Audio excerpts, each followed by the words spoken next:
Loaded bases. Max Bain. How's it going? Good, man. I'm doing well. I'm just glad to be here. Thank you. Thank you very much for having me on tonight, man. How are Yeah, you? dude, I'm glad that you're here. I am dreading looking outside because we're supposed to get 7 to 12 inches of snow tonight. Yeah, So, it's kind of hitting and us over here too. where where are you at right now?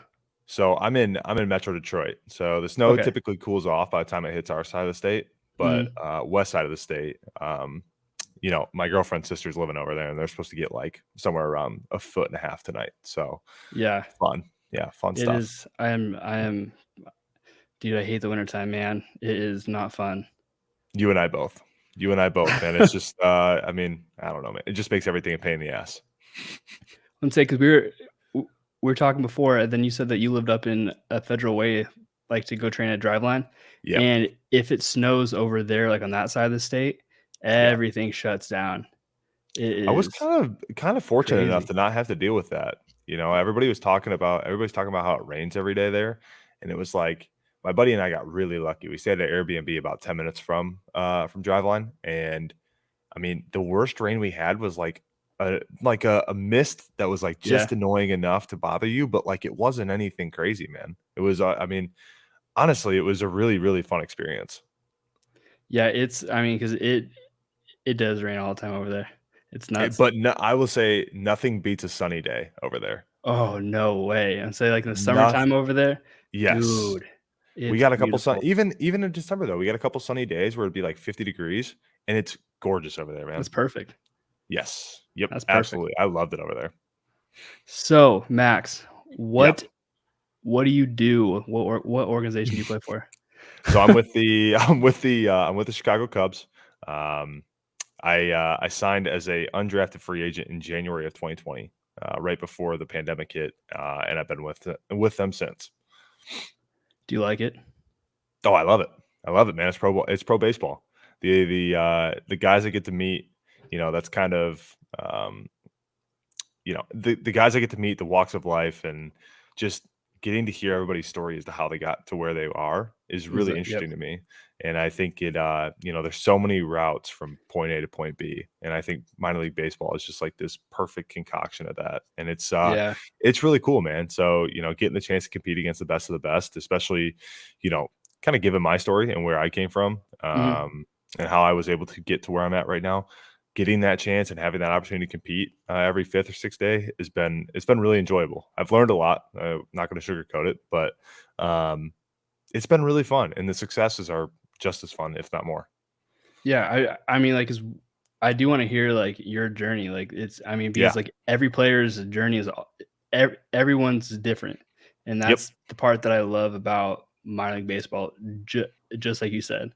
Yeah. So, were you were you always wanting to be a professional baseball player? Yeah, I don't know that I recognize the reality of it. Just because I played Division two ball in Michigan, and we were actually the northernmost team in our region. I went to Northwood University, Oh, wow. a little small business school. About 500 kids in my class. I actually graduated with more kids in high school than I did in college. Oh, wow. So like, grant you take that route, and there are a few guys that'll make it out of our conference every year, every other year.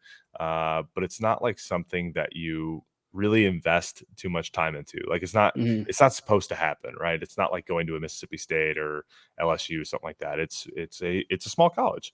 Um, so I had some looks during my senior year. A couple teams, Pirates, Rangers. Nothing really too much materialized though. One thing I still tell people is I never once received a questionnaire for the draft. Yet I was routinely, like, not routinely, but I was told multiple times that I might get a call on day three. Yeah. Um, so I got a couple looks there, and I never really thought it was going to be legitimate until I guess I realized how much I left on the table after playing indie ball in the summer of 2019. One one thing. Are you wearing Yeah. a Pacific Northwest hat? Oh, I sure am. Let's go. Yeah, I sure Let's am. go. I love it up there, dude. Dude. It's a But vibe. no, it's It's a vibe. Not to quote your shirt right now, but it's a vibe. oh, yeah, it's a vibe. Everything's a vibe. Everything's a vibe right now. But no, it's it's interesting, like, how, like, people get, like, all these looks, but then, like, nothing really, like, directly right? happens, and then, like, It feels like everyone it's everybody you crazy. talk to that played college baseball probably got looks at some point, Yeah, right? Or they were, talking to this team or talking to that team. It's everyone talks to someone. yes. Yep. Yeah, there's I'm okay, so you were undrafted. Yep. How okay, so how was that process? Sucked. Yeah. So I graduated, our season finished up in the end of May, early June, something like that. We finished up regionals and we didn't win. I think we went 2 and out. Yeah, I think we went 2 and out. And, oh, we did. We went down to Kent State and Ashland was hosting, whatever. Um, so we finished up early June, I think, and then I went over to, or maybe it was early May because I went over and I spent about 3 weeks in the Northwoods League prior to the draft. So that, I mean, timelining it probably early May. So go over there, spend a couple months over there, or a few weeks over there. Sorry, because that was the first year that they were offering like graduate contracts. So Mhm. essentially, to me, I was like, not really worried about getting hurt. Right, I'm a day 3 guy. I'd rather take the time to stay in shape. That way, or at least stay in game shape. That way, when I do, if I am lucky enough to get picked, or if I am lucky enough to sign an independent ball contract, I'm ready to go when the pen hits the paper. Yeah. Um, so, I was fortunate enough, I had some really good dudes on that team that were also some older guys. I played with a kid named Jake Hoover, who was a Division II kid. He played at Hillsdale College. He was selected in the 29th round. And I'll never forget, like, we're taking team BP and he gets like called up to the coach's office, whatever. He's got to take his phone call. And I just remember like not like following up there, but like, kind of like giving it 5 minutes, then going up there and Yeah. be like, oh, dude, this is sick. Congratulations, whatever. You're gonna go crush it. Like, we don't want to play with you anymore, dude. Like, go Yeah. be a pro ball player, dude. So that was cool. And then one of my buddies, one of my teammates, Alex Nolan, he signed the following day with the Toronto Blue Jays, where he still is.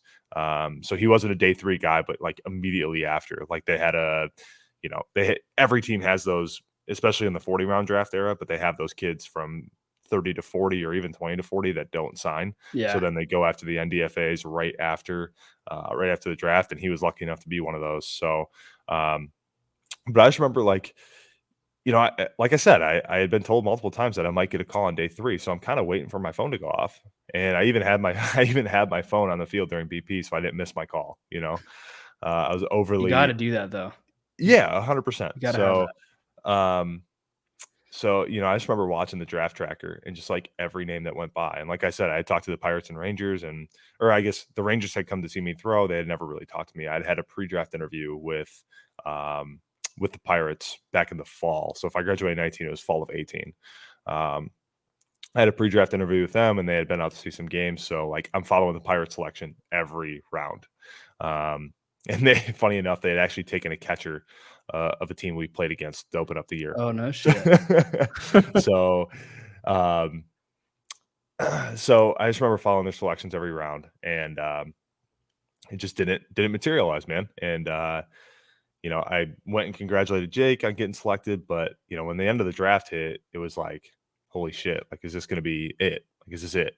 Yeah. Um, and I had to go take like 20 minutes, and I like went to my truck, and I just kind of like I'm not gonna sugarcoat it. I bawled my eyes out in my truck, Yeah. right? Because like you don't know when your last game's gonna be, right? I might Yep. have the summer in a collegiate league, and that's it.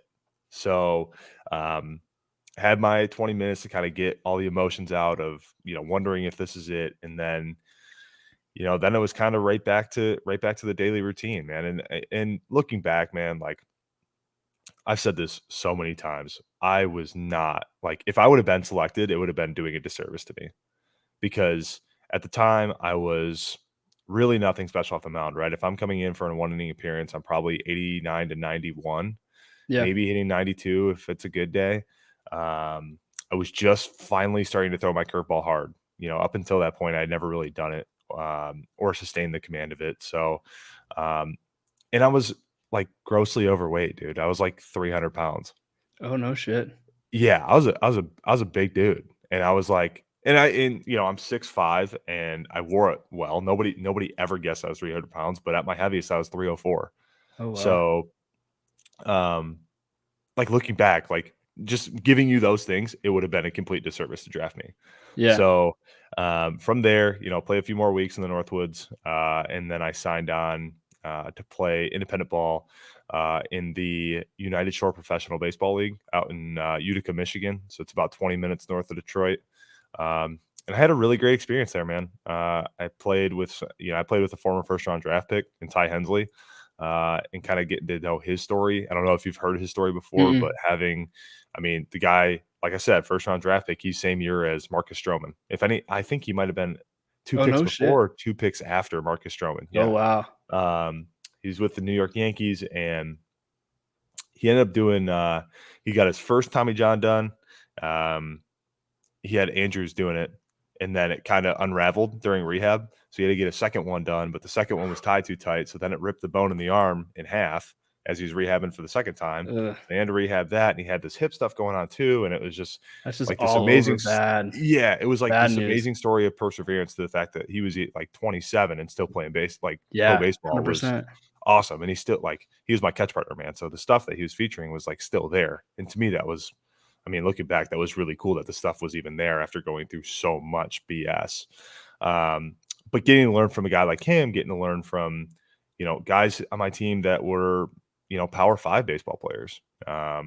Nolan Clenny, who's now with the Mets. And, I had an assistant coach named Willie Martin, who was really helpful and just the everyday professionalism, right? Mhm. That's a really big adjustment that nobody really talks about. And it's really hard to define it until you do it. So finish out the summer there. We win the championship. We, I guess leaving that summer, I'll leave this here because the question was about my draft experience, and I'll leave this answer here. But leaving that summer, I was the same as when I went undrafted, and it was like that cliche conversation of like, what's going to make me different that people want to sign, right? Because I'm Yeah, seeing for people sure. get signed during the summer, right? I'm seeing this happen. And it's like, okay, these guys have an outlier about them, whether it's this guy that throws 97 or this guy that's got 17 jacks on the year or the guy that's hitting 380. Like these guys have outliers about them. And what's mine? And any outlier I had was negative, right? It wasn't good. Yeah. So So it you was so like that. you I Go was gonna ahead. say, like, Sorry. so you had to figure out, like, what was gonna separate you from the others.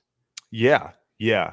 And I think for the longest time, seeing the evolution of the game, I was apprehensive to like join it, right? Because Mhm. if I was right, if I just said, fuck all these driveline guys, like they're gonna go throw hard, and that's the way the game's going. Everybody's gonna throw hard, so I'm just gonna be the guy that's like 89, 91. And I just dot all over the place, Yeah. right? That makes me different. But it was easy to settle on that because I'd already done everything I needed to do. Right at that point, I just needed to stay the same, and it was everybody else's fault. Yeah. So, um, I guess coming to the realization that I needed to like get my life together and actually like because I was just borderline like physically unhealthy, and that's wasn't a good spot to be. And I say this from I'm sitting in my chair today and I'm 235 pounds, and everything is completely different for me now. Yeah. Um, That's a big jump.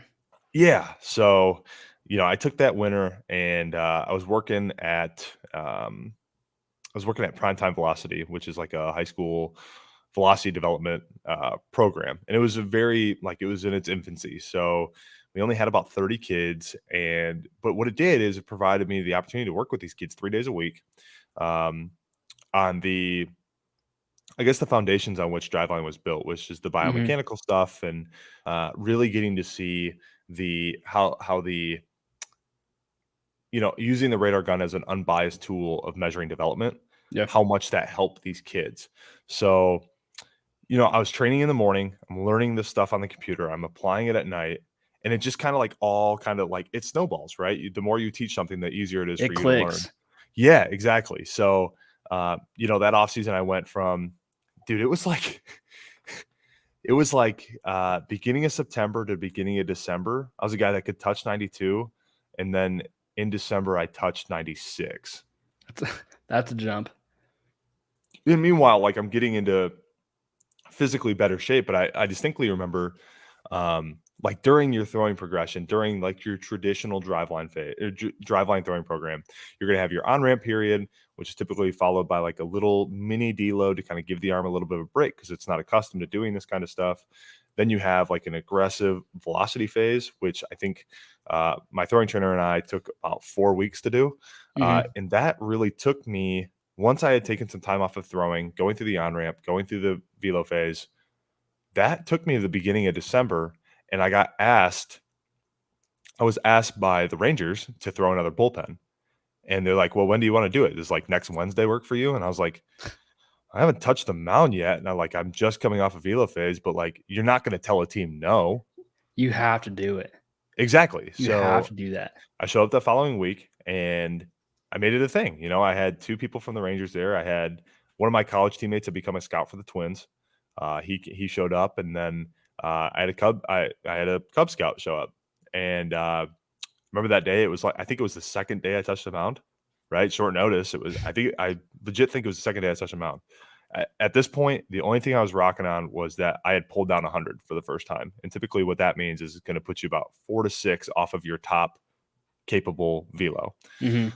So I go into this bullpen, and by and large, and again, I'm still like 280, right? I'm still not where I need to be physically, but by and large, I'm like 92 to 94, right? I'm like my floor is now what my ceiling was, right? So I'm coming out of this bullpen hype, right? Well, yeah, because you're feeling yourself, like, you're just like, Yes, Let's I'm a go.'" hundred percent. I'm 100% bought in. Um, So the Rangers were happy. They were seeing progression in the body. My buddy with the Twins was really happy. Obviously, the guy with the Cubs was really happy, and I actually got the Cub Scout came back the following week. But what he had pitched was that he was going to come back not so much as like a scout, but as like a teaching role, like kind of helping, like guide me through Yeah. the process. Right. The goal is to sign with the pro team. I'm going to help you kind of through that process. Not guaranteeing that it's going to be the Cubs, but we're going to work on some stuff. So he comes back the following week and that same adrenaline's not there, right? So I go into that pen and I'm again like I'm 91, 92. So a little bit deflated, but like still for being in that setting in December, being 91, 92 is great. Um, so in each one of these pens, I was incredibly aggressive. Like afterward, I was like, okay, like what's next? What are we doing next? How are we going to get this thing done? Because I want to do this and I'm going to do it right. But like, what's next? Yeah. So um, after the second one, the Cubs guy, he's like, we think you'd be a really good fit. We're going to try to get you a contract. Um, you'll be hearing from me. You'll be hearing from me at some point. I just got to, run it by a few people and obviously work it up the chain. Um, and at that point, like stoked, right? Job complete. Hyped. Hyped. Exactly. Yeah, exactly. So I'm celebrating with my throwing trainer. And I remember I'd actually texted my college teammates because we had like a group me. I'm sure, Oh, yeah. oh, yeah. So we got a group me that's like 70 dudes deep. And I told them all, I'm like, hey, like I'm expecting to sign with the Cubs. Like I just wanted you guys to know first before it gets to social media. Might be a week or two, but I think that this is going to get done. Um, I didn't hear from the Cubs for like 4 weeks. Oh, fuck. Yeah. Um, so I had a couple teammates reach out and they're like, "Hey, is there like any progress on this?" And I'm like, yeah, I still think it's gonna get done. I'm just waiting to hear back." It's just hanging out there Um, right now. yeah. So beginning of January rolls around and we at primetime set up like a college pro live AB day. Mhm. Really fun. It was a really fun experience the first time. I don't know that we knew properly how to run it, but like it went really well. We had guys like Sterling Sharp there. We had Jarrell Cotton, and I saw it as this is my chance to see hitters. Now I've gotten like 3 or 4 weeks on the mound. Yeah. I'm gonna go film everything because it's gonna be my first time against hitters, and I'm gonna blow it up. Um, and I go into this live AB day, and this is the video that ends up getting on Pitching Ninja as my free agent application. Um, and I go in and I'm 94 to 96 and I touch 97, which so like again, lit, right? And I'm throwing like I think I walked one kid, I struck out 3 or 4. Like I had a day. Um, so post that video and immediate like I shouldn't say immediately. Over the next probably 2 or 3 days, I think I heard from 18 teams. Oh, no shit. Yeah. So, and it wasn't all contract offers and stuff. There was a lot of preliminary stuff that has to go Yeah. in, you know. I guess I can't speak to like which teams asked for what just because that's their scouting Yeah. process and I'm not Oh, gonna yeah. leak that. But um there was a lot of preliminary stuff that had to go on that had already happened with the Cubs. So I think once they saw that, and not that they knew that other teams were contacting me, but once they saw that video, it was like, okay, let's get this done. Let's just get And this they called shit me signed and going. exactly. So they called me. I think they called me 3 days after or 4 days after, and they were like, the scout called me and he goes, "Hey, I don't want to freak you out, but you're gonna get a call from Craig Breslow later today, and he's gonna offer you a contract." Ooh. And I'm like, "Holy shit!" So Craig Breslow is our director of pitching. He spent about 10 years in the big leagues. Actually, I think he spent the better part of 12. Um, but that's a guy like I watched bounce around the AL Central growing up, Yeah. so I know exactly who this guy is. And sure enough, 5 hours later, I get a call from him, and he's like trying to pitch me on the organization, and I'm like, "Dude, I'm It's gonna like, say yes." you don't So have to tell me about the Cubs, man. Like, I know who yeah, they are. Like, yes, let's do this. yes, yeah. So and like at this point, I've worked my way down to about 265, 270. I'm feeling great. Yeah, I'm throwing as well as I ever have. Um, and then I guess there was a little bit of a process just because I did have some interest from some other teams, Mhm. um, and just like I had like scheduled bullpens for other teams, so I wanted to see those through. But when you get a call from the Chicago Cubs, you don't say no. No, Uh, you so have to take that. Exactly. So, that was like January 10th or something, and I was down in minicamp by January 20th. Damn. Yeah. My life Sign kind and of flipped go. upside down. Yeah. So, um, I guess we started with how my draft experience went. It sucked, but I think it was completely for the better because there's no way in hell I'm sitting where I'm Dude, at right now if I everything didn't do that. happens for a reason, Yes. Yep. and that 100%. oh, damn. That's awesome. 100%. So, yeah, man, it's been really cool. It's been a really cool experience, and I mean, honestly, we talk about everything happens for a reason. We could talk about the whole COVID 2020 summer, Dude, and how that that kind of honestly, that year was probably I enjoyed that year. yes, and it's like it's hard to talk about it, right? Because it's like you want to say that COVID was you don't want Did because I can't word it like that, right? You can't say COVID was a gift, but the time that it brought if was a you gift. yeah, I would say because if you use that time to better yourself or create Exactly, something to help yourself or inspire others, then that time was nice. exactly. Because I mean, because I can guarantee you that a lot of people either like didn't do anything like with that time, Yeah. and it was just wasted. It was like free time to be at home, Yes. and It would have been yeah, really easy to sit back and collect the checks, right? dude, I mean, I we saw a lot of wish, that. but I was considered a essential worker, so Oh, boy. I didn't get the extra. I think Washington State, it was extra 600 bucks a week, like for Really? unemployment.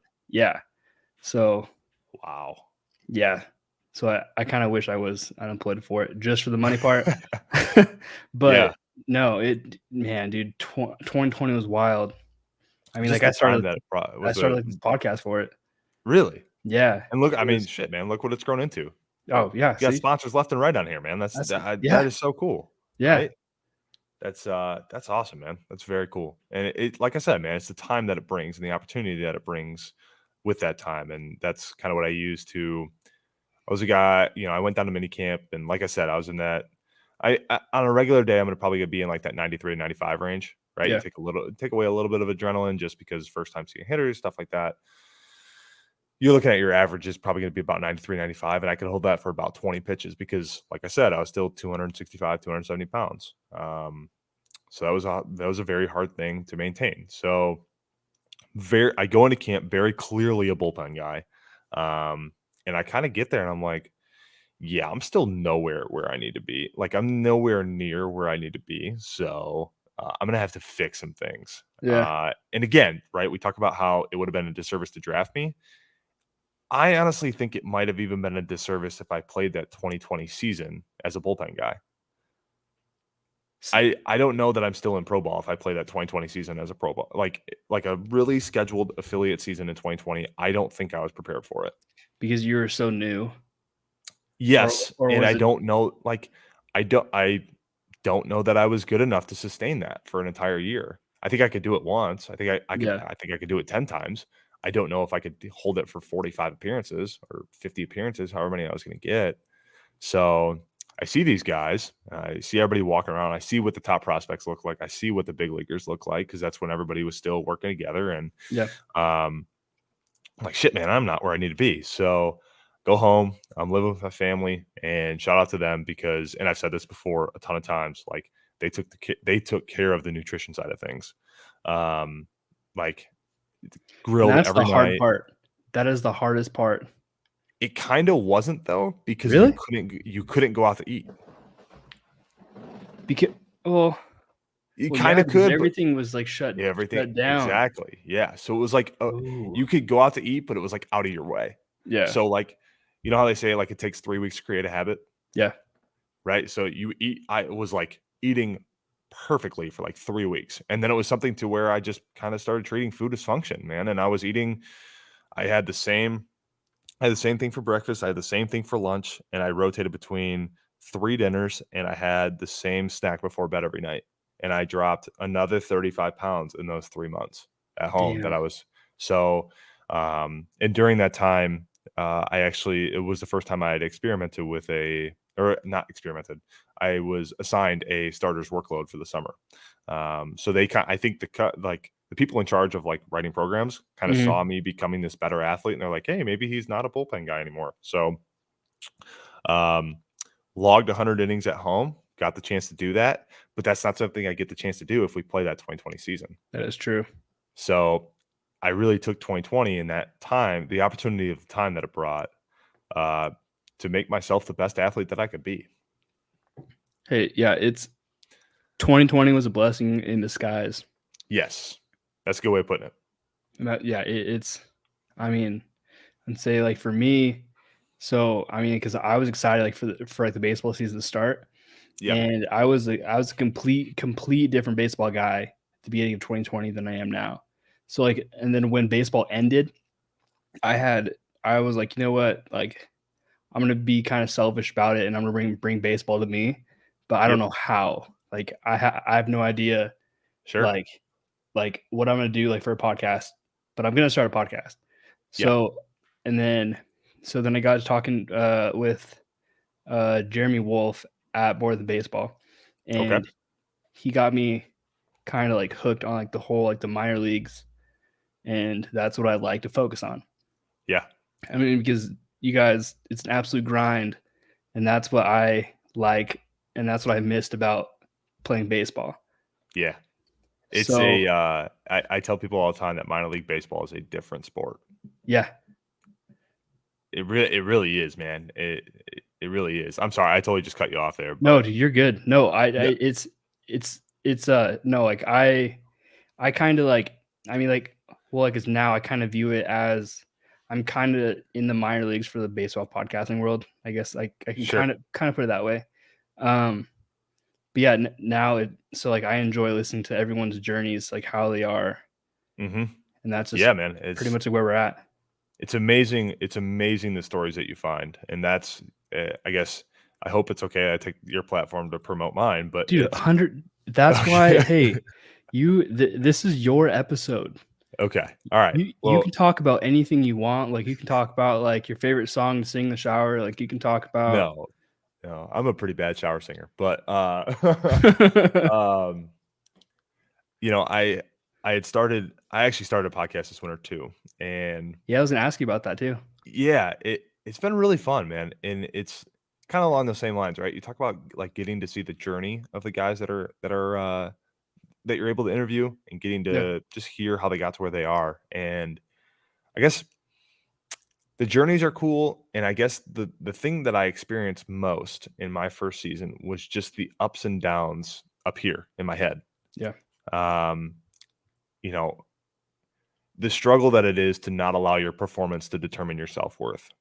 And that sentence is kind of loaded, but when you're spending 10 to 12 hours a day at the park and you're spending another 8 to 10 hours sleeping and you really only get an hour or 2 or maybe even 3 to yourself every day, it's like, okay, like your whole life is at that stadium. So it's Yep. hard not, especially when you're playing only like once every 5 days. I do envy position players to the sense that they can go replace a bad day the next day, Yeah. right?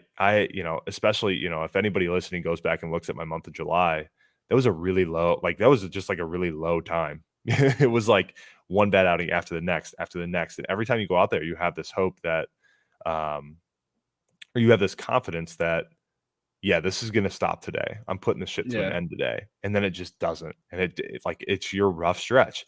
And that stinks. So, like, experiencing firsthand just how many, like, just the ups and downs. And I'm sure I haven't even experienced half of it, but I experienced enough of it to where that's what I wanted to, like, I wanted to go after that in my podcast. And that's, Yeah. if people go and listen to episodes, there's a lot of, genuine good conversation in there, but there's a lot of targeted questions toward, like, how do you handle your failures? How do you handle, like, how do you build off your successes? How are you feeling when, this stretch of play happened? Because there's a lot of guys that, like, in handpicking the guests, there's a lot of guys that I've spent time with and developed relationships with and seen from the dugout play, whether it be on my team or another. So, like, knowing that guys go through some rough stretches or brutal outings, like, getting to get inside their head about that and kind of, I guess, bring that side of it to life, or Hmm. to light, sorry. It's been really fun. And I hope that it makes, I think it's making an impact. It's not a huge impact right now, speaking purely out of the numbers, but Don't look at numbers, I, man. yeah, Do not look at numbers.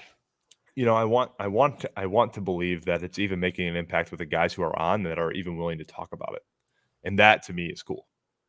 Yeah, I enjoy talking to people. Like, 'cause I've came a long way, like, for the Sure. mental, I guess, like, for the mental side of stuff, like, so I have a natural stutter, and, Okay. like, when I was younger, I would go, like, to speech therapy and all this stuff, and like, I would not wanna go to school because kids, like, would make fun of me, Yeah. now I have a podcast and I talk to, Yeah. I like, was gonna say you're you know, running like, a podcast, dude. That's E sick. exactly. So, it's kinda like, like, with that stuff, like, with the mental side of things, like, I've always enjoyed that kinda stuff. Yes. So Yeah. now And it's that's so cool, man. That's cool to hear. Like, that story's cool in itself, dude. yeah, Took a speech impairment and you turned it into a podcast. That's yeah, sick. yeah, dude, it's been a long journey for that one, I guarantee it, like, I yeah, can imagine. but I wouldn't trade it for the world because I probably wouldn't be doing this. Like, if I didn't No. have that. No. And like, there comes a time where you just kind of have to, like, you have to let go of what everybody else thinks. And Exactly. there comes times where you get so busy that you can't wonder what everybody else thinks. And that's kind of the point where I'm at right now. I Yeah, live my life with like 30 unread texts and I feel bad about it. But at the same time, it's like, I don't have enough time for everybody. So I can't care about what everybody else thinks. I just don't yeah, care anymore. And I'm sure you're the same way. So yep. it's, uh, it's liberating. It feels nice. Yes. Like, because I get the question, like, from people, like, all the time. It's just like, what, like, how do you feel talking to, like, professional athletes? Like, are you nervous about it? And I'm like, No, because they're just normal people that have badass jobs, Yeah. Yeah. And and that's it. I think too, on the surface level, I think our job is really cool. Oh, Um, hell yeah. but I don't know that it's like, I think if you were in it for a while, and not you personally, but like Yeah. you, the listener, no, but I Whoever's think listening. yeah, I think if anybody was in it for a while, they would definitely see that there are pros and cons to it, and I think that Oh, they would see them rather quickly. oh, yeah. You collect that first paycheck and you let me know. So, um, Yeah, no, that's an issue. all jokes aside, but it's like any other job. You're gonna have days where you don't want to go. Like, You if you gotta love have it. you do have to love it, especially in the winter when it's a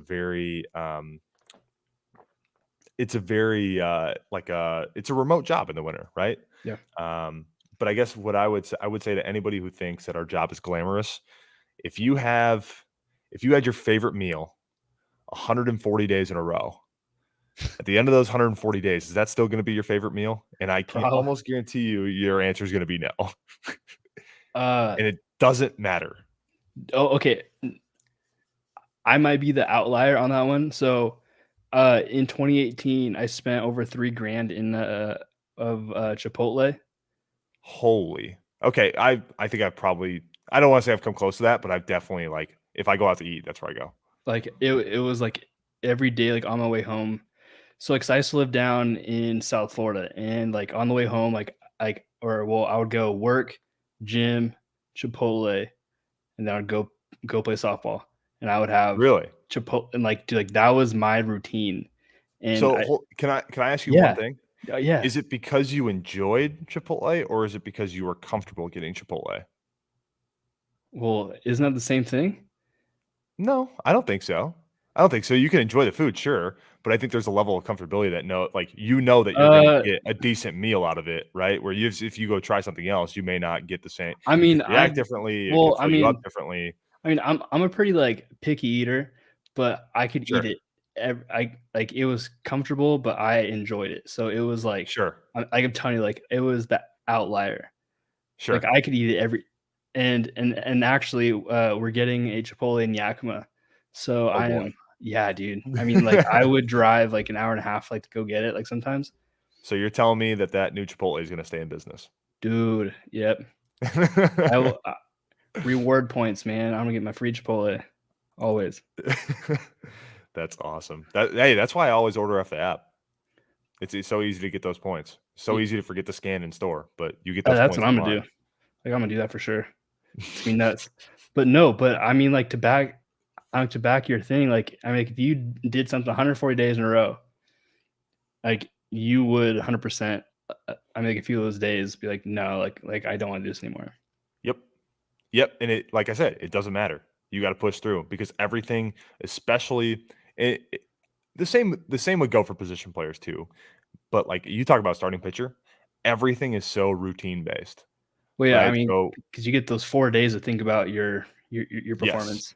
Right, and your lifts are scheduled the same days, your speed work is scheduled the same days, your throwing days are gonna be they're gonna be very, similar in every stretch, right? So Yeah, my first day of throwing is gonna look the same every time, depending on how I feel, but it's a very routine-based thing, and you're just doing it yeah, over and over and over again, and in a way, that's the beauty of the game because it's a very monotonous thing, and people hate monotony like a very monotonous thing, right? So it's a very unattractive thing to a lot of people. So if you love the monotony of the game, you're golden. And that's kind of what like I love the routine stuff. I love to compete. But there are days I don't want to do it, but you go do it because it's your job and yep. you do it right. So you can go out the next day that you want to be there. You go out and you have success. Yeah, that's like I would say, because my 8 to 5, man, accounting every damn day. Yep. That's, it's very routine, but I don't know. I feel like I'm a very, like, routine kinda person, Same. but it's because I don't know, I mean, I've, like, pitched, like, all growing up, and that was just my like, what I did, and then, like, my routine on game days was exact same, like, I would have the same, like, breakfast, like, it would be the exact same, Yeah. and then if I, like, thought about something different, I I it wouldn't it would, like, fuck me up. I think, I kinda used to be I guess you kinda bridged into, like, superstition there, where you talk about, like, eating the Yeah, same thing. exactly. I think I used to be in that train, and I'm not gonna, like, put words in your mouth because that's not fair of me to do because you could feel a completely different way, but, like, looking back, the investment into superstition seems like a easy way to, like, not trust the preparation you've put in, like, Yeah, right, in practice or the weight room, like, it's an easy way to say, like, 'cause it's really easy to know while you're on the mound, be like, "Yeah, I definitely missed 3 squats the other day." Like, that's really easy to know. But if you're saying like, "Oh, I ate the same thing for breakfast, I'm gonna have success," that's a different way to trust, or that that's is true. something different to trust while you're on the mound. I never really thought about that. And I don't wanna say I'm not here saying that you didn't work hard because, like, obviously you did. You ended up playing college ball, but, like, it's a different it's something different to trust other than the actual preparation that goes into it. I never really thought about it that way. And then man, dude, like I wish I could like go back and like not think about that shit. And then just trust the process. It's Yes. okay. So trust in the process. So you went up to Driveline and you Yep. broke records. Yeah. Yeah. So, for the people that aren't really informed as to what like a driveline throwing program looks like, Yeah. if you see the guys, if you're at a baseball game and you see the guys throwing the colorful balls against the wall, they're squishy. They're not, they're not baseball, material. Those are called like plyo balls. So you go through a certain routine with them every day. You do certain drills with them. That routine kind of gets abbreviated during the season because there's not as much mechanical work that needs to be done. The focus is kind of more as to like what's going on, with the shape of every throw. Yeah. But in the off season, when you are addressing mechanical stuff, there's a kind of like a lengthy plyo routine that happens, and workload, intent, like it varies day to day. However, one of the, during, I talked earlier about a velocity phase. During that time, you have the opportunity, if you want, to do what's called a plyo velo. And you take some of those drills, and a lot of them are done off the mound. So you can match movements to the feel for the mound when you do progress back to the mound.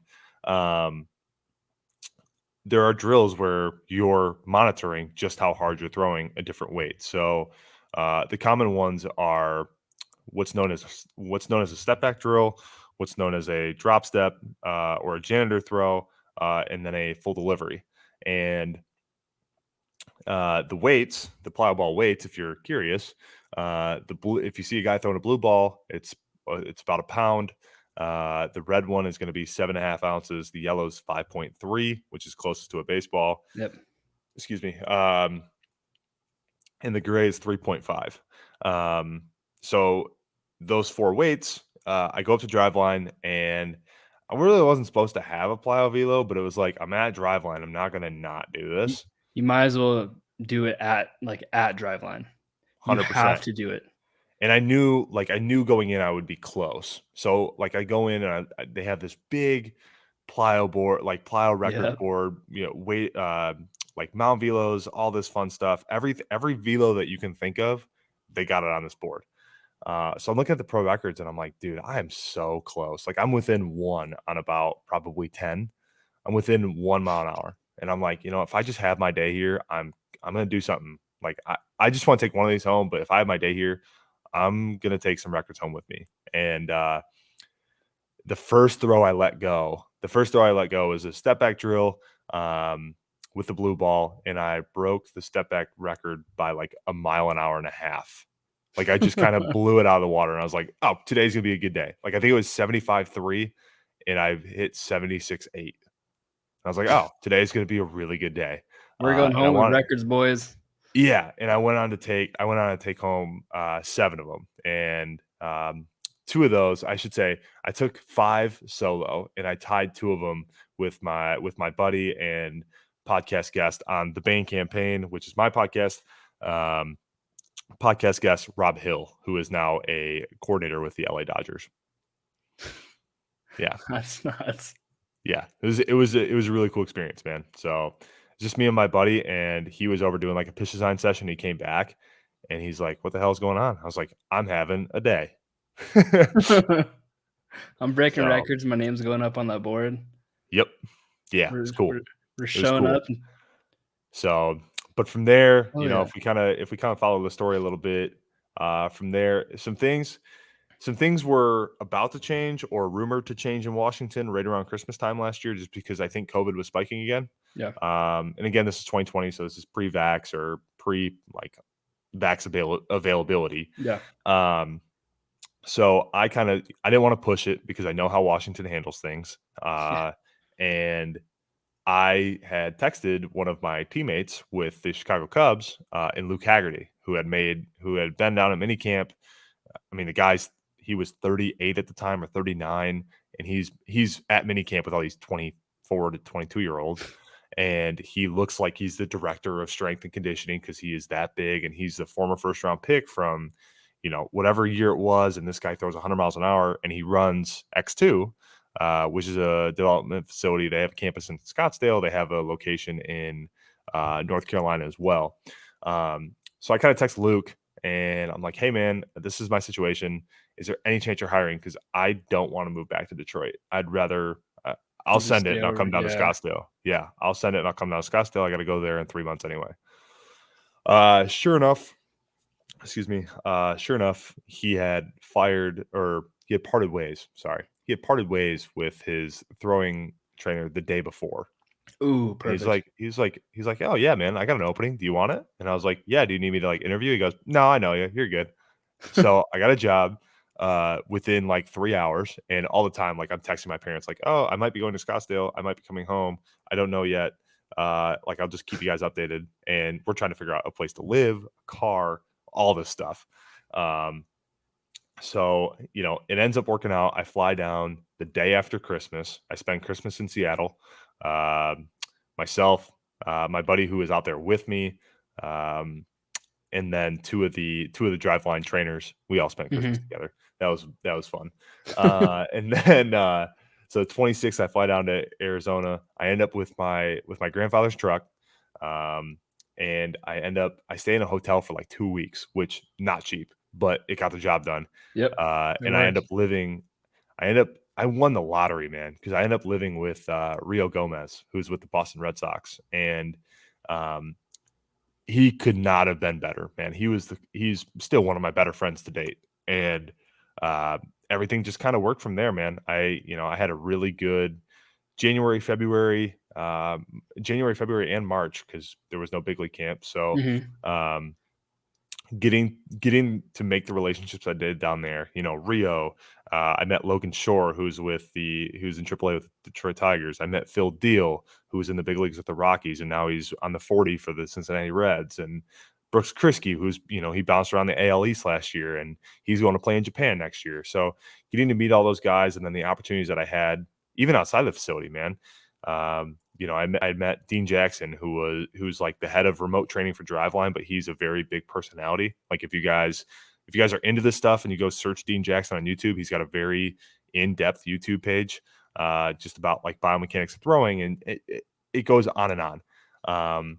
But in meeting him, one of the clients that he had picked up recently for Mhm. content purposes was Eric Sim, Oh, yep. King of Yep. JUCO. So Yep. Oh, yeah. I meet Eric, him and I still buddies to this day. Um, and just getting to be around him and kind of just seeing how he went about his business in terms of one, training, because that dude works his ass off, and two, content production. Like he was really the first guy that kind of got me started in this whole content production game. And that like my between Washington and Arizona, those 4 months, that that alone changed my life now. Yeah. Yeah, it like, you never know, like, what's gonna happen at No. all, and Nope. that's the fun part about life, like, it's wild. Yeah. Yeah, man. I if you guys go check out my YouTube page, there's a lot of cool stuff. I shouldn't say a lot. There's like 3 videos from when I did like video content production down there.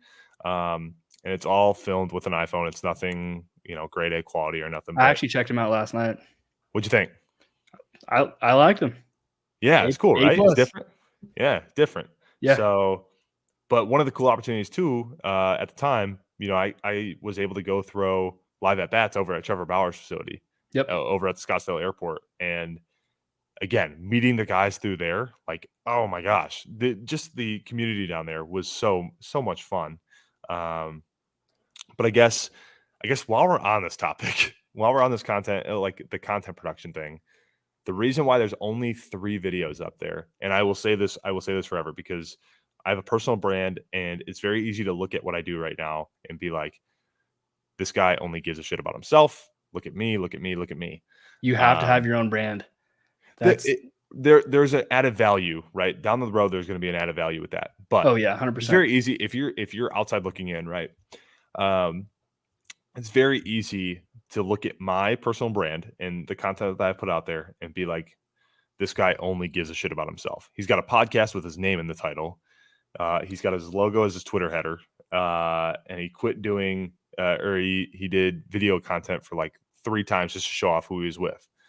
But I want to say, and I've said that again, I've said this before, but the more I say it, the more comfortable I feel. So I want to say that the reason I stopped doing the video stuff is because I didn't want to do a vlog of just me training in Detroit. I didn't think anybody was going to want to watch that, nor would I feel comfortable producing that. The other reason is because the guy I do want to show off who I'm with, because Yeah, like you kind of alluded to it earlier. There's a lot of really cool stories. that's what Right? I'm saying. There's a lot of really cool stories, and the more that you're able to promote these guys, right? You say a guy doesn't have a personal brand. Majority of guys don't have a personal brand. You're able to promote them in a little way, like whatever little way that you can. That's cool for them too. And Yep. that's kind of been that was the other origin of the podcast is like I wanted to continue to make content, but I never wanted it to be about me. So those interviews give me a chance to sure, we have a 10 to 15-minute introduction, and then we sit down and we do an hour to an hour and a half interview. Yep. Let them talk, right? This is about them. This is about like shining a light on this amazing community of dudes. And that to me is so cool because the people who listen to that, they get a different perspective of the product that they're seeing in the field now because they know those people at a little bit deeper level than they did before. And that's where I want the brand to go. That like I kind of want to hit on that. So Yep. like okay, so like I it's like I mean because I have like a wide range of guests, and then there's Sure. some guys like who have never been on podcasts before, Sure. and they think it's like the coolest thing, and I'm like, you know what? I think that like you should have your own episode, like to tell your story, Sure. and then they like really enjoy that, and then like myself listening to them talk about themselves like makes me like feel Yes. good. Right. It is awesome to see people like light up about their story to where they are today, and then for the reason of them being on a podcast. Right. And it's so cool. Like my so my first guest I had. So I actually had the previous director of marketing for Momentum and Oh, Alec oh Palmer. my. Yeah. I love Alec. Yes. He's a man. Yes.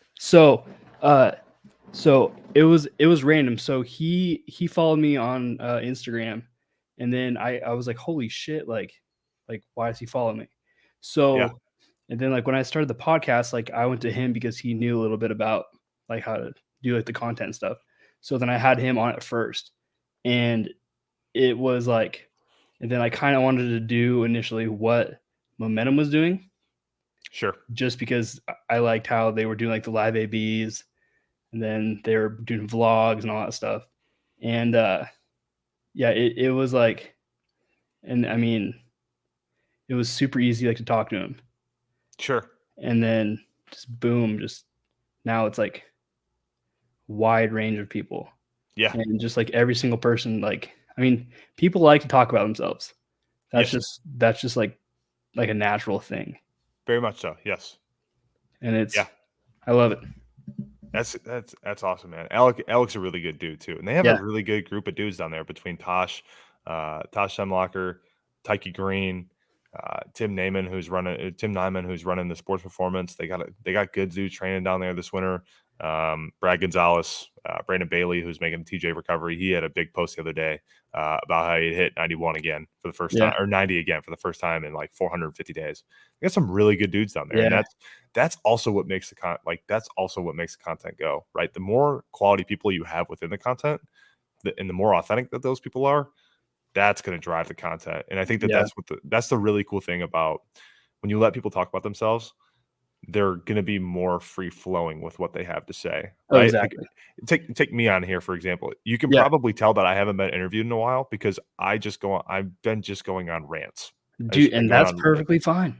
no. It's totally cool because it's who I am, right? I get Yeah, caught on one exactly. subject and I keep going to the next. So, It makes my yeah, man. job easy. It's funny you say that because I think the same thing, right? Yeah. I'm lucky to have two co-hosts, and when they have a question, it allows me to like kind of breathe and exhale a little bit and I reset think to ask the next question. I think actually I talked to one of your co-hosts, Brian or Chris? Chris. Chris, love Chris. I talked to him. It was Turn a pair, Chris. Earlier this year, I think Yeah. we just had like one phone call together for like Yeah. an hour and then just bullshitted. Yep. Awesome And guy. if you do the right thing, people notice, right? And people, you don't know that they notice until, like, I guess they're not going to make it known that they notice until it just kind of happens naturally. So Yeah. I'll take, for example, you bring up Chris, and one of the guests that he had on was Josiah Gray, he's been around the league already, and he's like Yep. 24. Cincinnati to LA, and now with the Nationals. But he's a Division II guy. So I had a lot in common with him. He played up in Syracuse, New York, where I'd spent three summers playing in the NYCBL, or Collegiate Baseball League. Sorry, New York Collegiate Baseball League. He played up in Syracuse. That's where I played. So like I kind of felt like I knew his story a little bit just because I had seen where he's Yeah. from. No, like whatever. So I followed Josiah probably a few weeks ago. It was when I was coming home right before Christmas. So right around December 15th, 17th, right around there. I follow him, and he followed me back within 5 minutes. And I reached out to him, and I was like, "Hey, man, I just wanted you to know, like, you've been a really big influence on what I'm doing. Just seeing like the possibilities that exist for a guy, even that does come from our background of Division II ball, that aren't Yeah. supposed to make it. But when you take advantage of that opportunity and you don't leave anything for chance, seeing what the outcomes, like the possible outcomes are, and seeing where you're at right now, and seeing where you've been, that's been a really big inspiration for me in terms of like my overall, I guess, transformation and taking ownership of my career."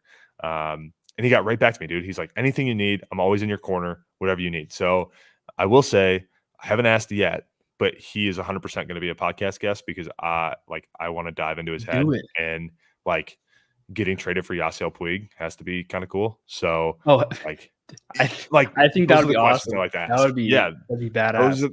those are the questions I like to ask. So yeah, just people notice when you do the right things and when you're genuine and authentic, and I think that's what you have here, and I think that's really cool. Well, I appreciate that. It's I have learned that if you don't ask, then you'll never know. And it's It's always no. It's always no if you don't ask. exactly. Like, I mean, like, 'cause I have a let's see, because I had uh, D Dallas Brayton, like, on my podcast, and that one No kidding. was yeah, and that was the most random that it was just a random thing, and then I just asked That's a him, guy that is 100% a guy I want for mine too. dude, he one of the most down to earth dudes. I mean, because we talked like for the podcast like for like an hour, and then we ended up on a conversation about hunting. Like it was, Yeah.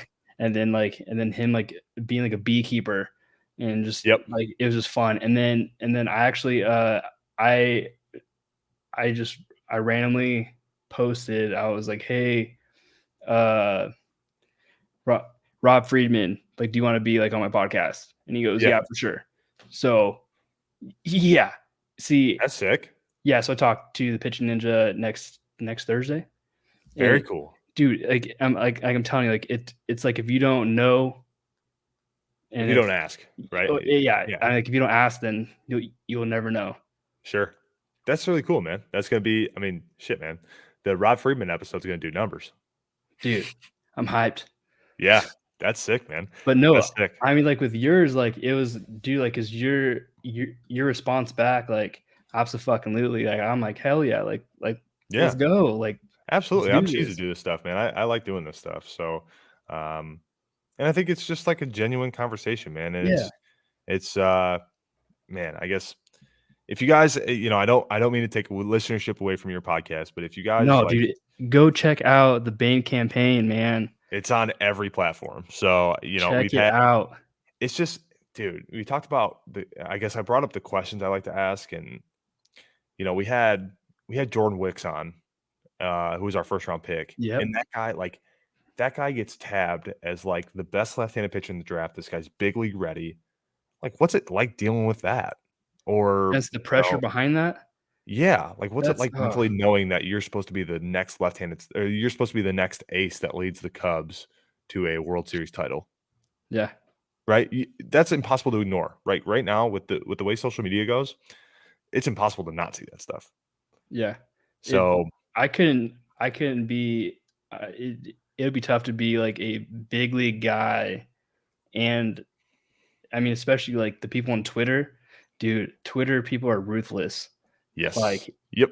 I had a little bit of a run-in with people recently. I don't know if you oh, saw really? that, like, a month Nuh-uh. ago.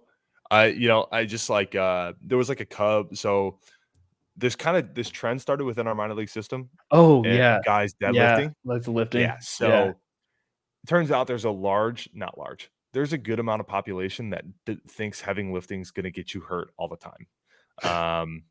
So one of the things like I took a I took a screen capture of like all these tweets and I'm gonna pull it up right now because one of them is like, oh, I didn't realize labrum injuries were coming back into style, or like um oh man.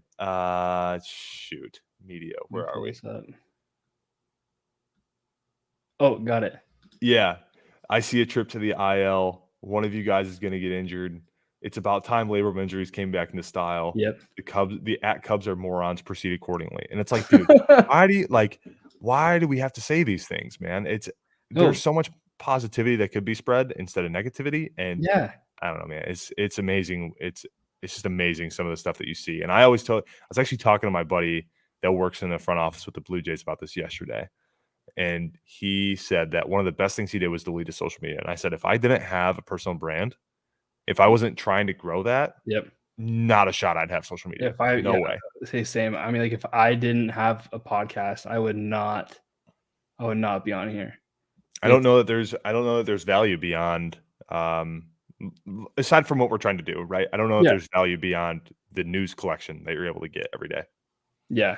I mean, I mean, I do get bored at work because, because accounting is so much fun.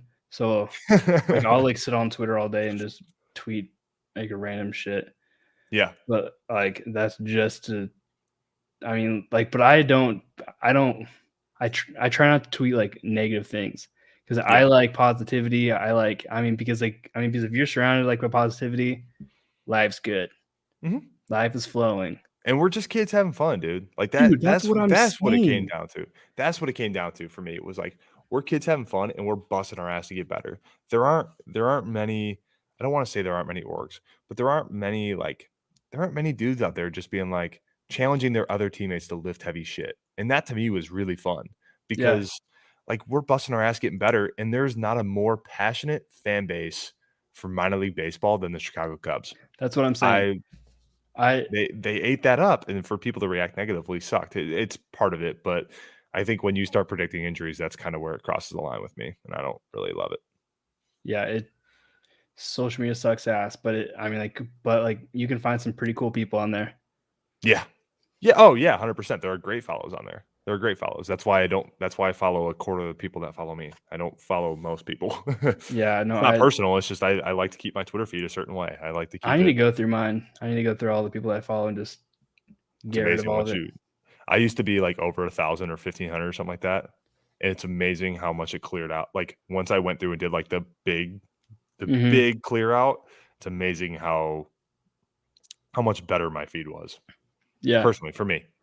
See, because I try and stay, like, unbiased because I do have the podcast that talks to, like, a whole bunch of different guys, like, from, like, around, like, the league, Mhm. and, I mean, like, guys from the Mets, Marlins, like, even the Cardinals, like, it's just, like, Oh, yeah. I wanna say, like, unbiased, but it's hard. Yeah. Yeah, it's hard, but, but then again, it's it's my Twitter. Yeah. I can post whatever. And then, if you don't wanna listen, like, to my podcast, then don't listen. Yeah. No, I feel the same way, man. I feel the same way. It's a, I think social media is a great way to get to not receive the entire story. Doesn't really matter what you're looking for. There's never gonna be enough characters to tell that entire story within, within a tweet, right? Yeah. Um, so you saw that we saw that earlier this week. I don't know if you're into college football at all, but Uh, Depends on the day.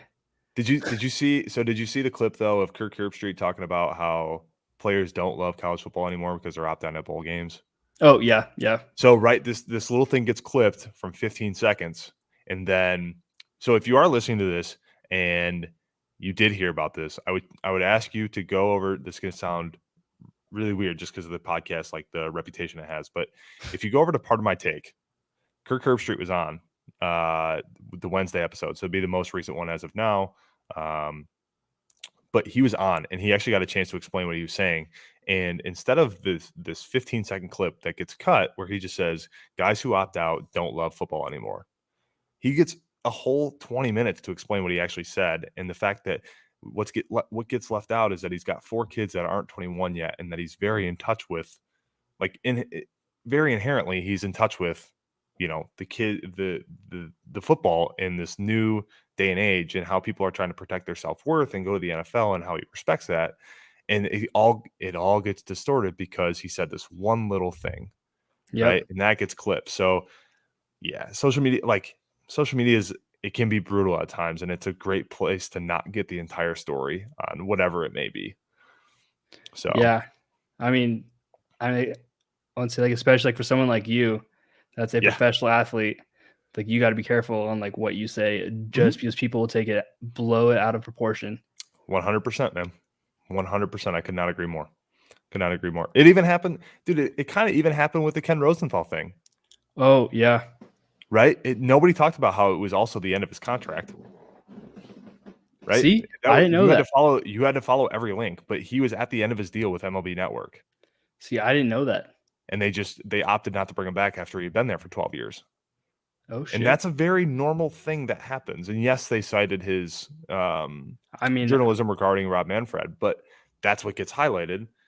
But that's a very normal thing that after 12 years of like a business relationship, might be time to do something that's a different, right? long. That's a long Happened in our time. organization in 2020, right? Theo left after 9 years. Yep. So, but Yeah. that part gets left out, and that's, I don't know, man. It's all business, man. Yes. It's all Yep. business, and we're just kids out here just trying to have fun. Yep. 100%, Well, man. Max, I appreciate you coming on. Oh yeah, dude. Absolutely, man. This has been a blast. It's been a blast. If you're listening, I'm sorry I ranted on so many different things. Dude, I I am hope you glad still that you enjoyed it. ranted. Oh, 100%, dude. That's me. So this Oh, has they been enjoyed it for sure. one of the things, one of the things I've always preached and prioritized in the content that I make or help make, is overall everything being authentic and genuine. And that's something that I brought here tonight very clearly. So Yep. thank you, Mason, for having me on. Dude, I Thank you to appreciate everybody it. who listened. One last plug for the podcast. Go check out the Bain campaign. It's on every streaming platform. But if you're going to listen to it, make sure you also still listen to Loaded Bases, because that's also a priority. I just want you to listen to both and devote more time to podcasts and less time to social media. So, Dude, you're the man. You're the absolutely. man. Absolutely. So thank you so much for having me on, man. It's been a Yep. blast. Hey, well, have a great night. Yes, sir. You too.